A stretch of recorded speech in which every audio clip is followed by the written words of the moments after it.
நம்ம இன்றைக்கி present perfect tense பார்க்கலாம். ஃபஸ்ட் அதோட ரூல் பார்த்துடலாமா? சப்ஜெக்ட்டு ஹேவ் இல்லைனா ஹேஸ் யூஸ் பண்ணணும். அது இல்லாமல் வேர்போட தேர்ட் ஃபார்ம் இருக்கணும்.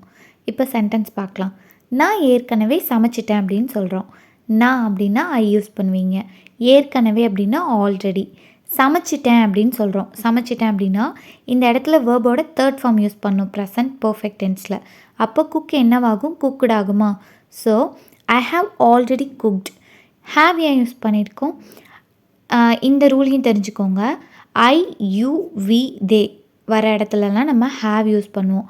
ஹீ ஷீ இட் வர இடத்துல ஹேஸ் யூஸ் பண்ணணும். இப்போ இதை வச்சு தான் சென்டென்ஸ் ஃபார்ம் பண்ண போகிறோம். I have already cooked. அவள் ஏற்கனவே கிளம்பிட்டா. She has already left. She has already left. கிளம்பிட்டா அதோட தேர்ட் ஃபார்ம் வந்து லீவோட தேர்ட் ஃபார்ம் லெஃப்ட்டுன்னு ஆகுமா? She has.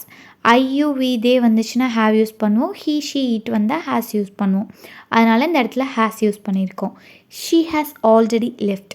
நான் ஏற்கனவே சாப்பிட்டுட்டேன். I have already eaten. I have already eaten. அவள் ஏற்கனவே தூங்கிட்டா. இது இங்கிலீஷில் எப்படி சொல்லலான்னு நீங்கள் சொல்லுங்கள். நம்ம வீடியோ உங்களுக்கு யூஸ்ஃபுல்லாக இருந்தால் சேவ் பண்ணி ஷேர் பண்ணிக்கோங்க. மறக்காமல் நம்ம சேனலை ஃபாலோ பண்ணிக்கோங்க. தேங்க்ஸ் ஃபார் வாட்சிங்.